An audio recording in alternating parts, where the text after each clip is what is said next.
Hi, sewing friends. I'm back, sort of. I'm not going to sew today. I'm going to share a project of the past. Many of you know that my mom passed away 2 weeks ago at the time that I'm filming this, and I have just shut everything down. I will show you a little bit of what my sewing room looks like. I have not been in here for 2 weeks, and before that we were sort of in emergency mode because we knew what was happening, and things have just been thrown in here by me and by other family members trying to move things around to make room for people to come through, and it's a disaster in here. So I can't sew in here right at the moment because it's so bad. I'm going to have a full day of cleaning and organizing, but I am going to share a project of the past in honor of my mom. This is a picture of my mom, and she's wearing today's garment. This is something I made for her, I want to say 1995 or 96, so quite a while back. So let me just give you a little bit on my mom. She has done 1,000 things. She ran my dad's businesses. She was an amazing bookkeeper.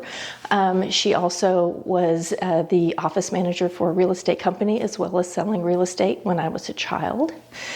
Then they retired when I was in college, or at the end of my high school. My parents sort of retired, bought a large cattle ranch. That was my dad's idea of retirement, and left his construction company and went back into the ranching and farming. So they had over 800 acres at the time, and out in the middle of nowhere. And my mom is a very social and involved person, and it didn't take long for her to be bored out of her skin, and she went and got a job 30 minutes away, because that's how far it takes to get to any civilization. And she was just answering the phones at the hospital and volunteering a little bit, but also working there. The hospital wasn't doing well, and they were actually considering closing the hospital, and the director of the hospital at the time knew everybody, walked around. It's a very small little community hospital, and talked to mom and found out that mom had been president of a couple of ladies clubs, been a business manager, and done other things, and said, hey, the hospital's probably going to fold anyway. Would you consider being the director of development and seeing if we could raise some money and save the hospital? And so she went from answering phones to the director of development for this little community hospital, and she did. She contacted every local business. She got people on board. She told them what was happening. She ran the fundraising things that were just so phenomenal. She did the thing through her fundraising, things that they needed, and so she did all of these things in her retirement, around my age, in her retirement years. That's one of her big hurrah, not intentionally, but that's what she did. She also became a pink lady. If you know about the pink ladies, they are the little ladies usually wearing pink smocks that work in the hospitals. They volunteer. They're all retirement age as a rule, and they help you around the hospital. She ended up becoming president of the Ladies Auxiliary, which is the pink ladies for the state of Arkansas, also in this time. So when she retired, in 2003, which is the year that my last child was born, she was honored with her own day in Siloam Springs, Arkansas. So August 14th, 2003 is Ann Cloud Day in Siloam Springs, Arkansas, because of the things she did for the community. Okay. Whew. have to be careful here because I'll get super emotional, but I'm so proud of my mom. Like, she's such a cool lady. The hard thing is she passed away August 15th. We were all at her bedside on the 14th, and we found the proclamation, which she was so quiet about these things. I knew about it, and one of my other sisters knew about it, but we had two of our siblings did not even know that there was an Ann Cloud Day or anything about it. The mayor was there. I think the lieutenant governor came out. Like, there was a lot going on. They had quite a celebration. It was very lovely. She never spoke about it. She just put the amazing proclamation away in a scrapbook, and that was it. She never spoke about it again. So I knew about it, and I was looking for it on August 14th, not knowing that it was that day. I knew it happened, but I thought it was in October for some reason. But we knew it was close to Mom's last day, and I was looking for pictures, and we were kind of all just going down memory lane, and I found it. And my brother was sitting at my mom's bedside at the time. We were all in the house together. And I said, and I sent everyone a picture of it, and I said, guys, this is today. Mom's day is today. And my brother said, wouldn't it be just like Mom in her super organized, methodical way to decide to go out on her day?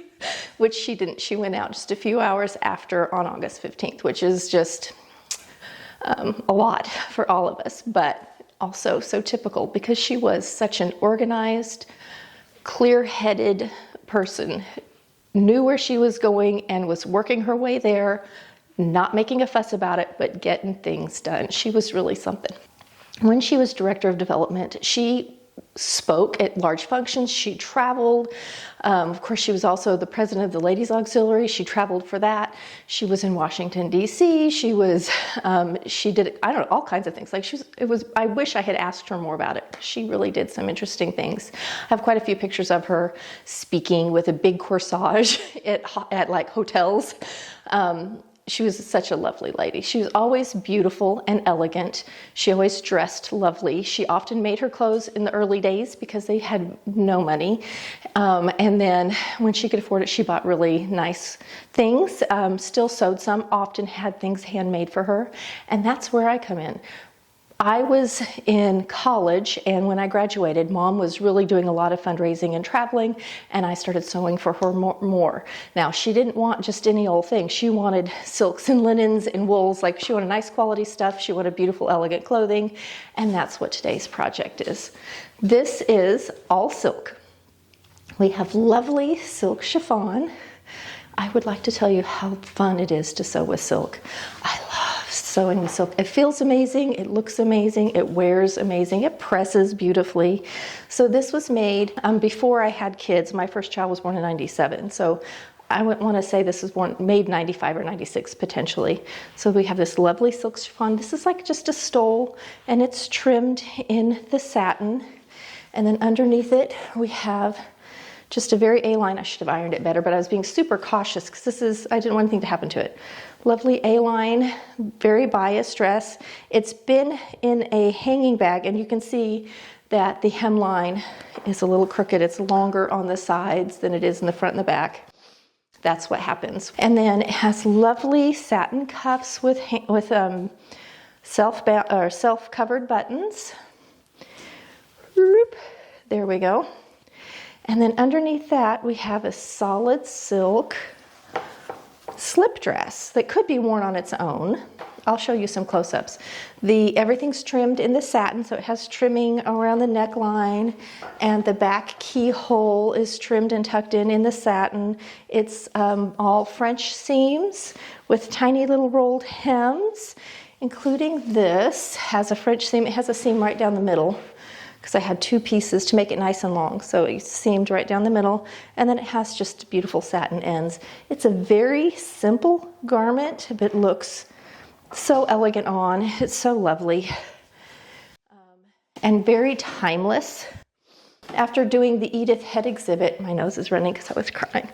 Okay, get it together, Stacy.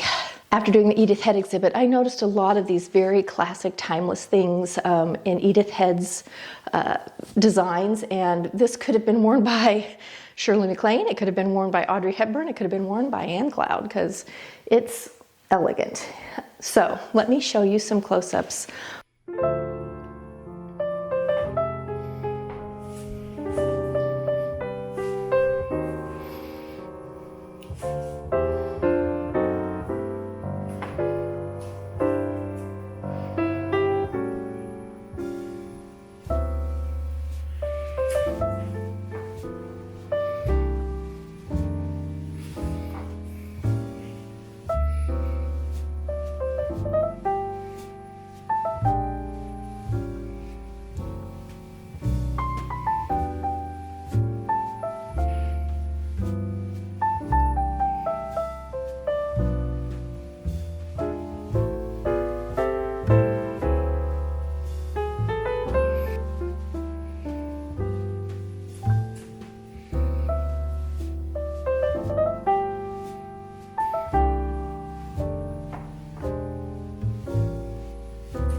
tiny little French seams on the inside. A tiny rolled hem. You can see how the hemline is uneven from being the way it's been stored. It's pulled and made the hemline funky. Of course, it also is meant for a little bit larger person, so when this is on the body, it would, more body would pull this up a little bit too. I just love these cuffs. I think they're so pretty. This is actually one of the garments that when my daughter took pictures, of my garments, this is one of the ones that she took pictures of up there. You can't see it, too much reflection, but I do have pictures that she actually took, which are quite lovely.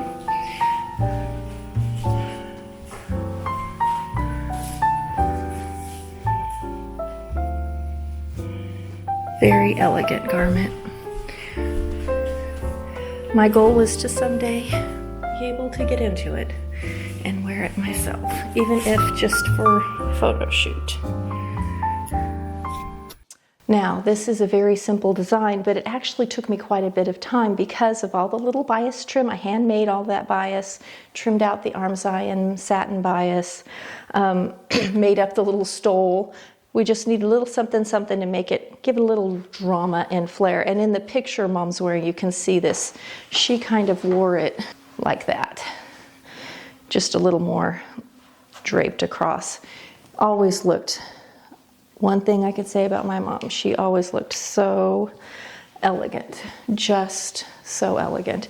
In the camera, this is coming out very tomato red, but in person, it has much more blue in it. It's a deeper red. It's not so tomato. It has less orange. My mom did not like oranges, orangey colors. That was one of the very few things she didn't like. She loved color. Red was her signature color. She was very well known for wearing red. And for her funeral, when I chose her pictures, that's one of the reasons I chose this one. She looked super elegant in it, and she's wearing her signature red. And then the other picture that I'll put up here was right at the end of her life. And again, she's wearing signature red. I would go every Friday, and we would order groceries. I would take her to her physical therapy and pick up her groceries. Often I would take her to the hair salon for her weekly hair visit. The last months of her life, she was unable to go to the hair salon.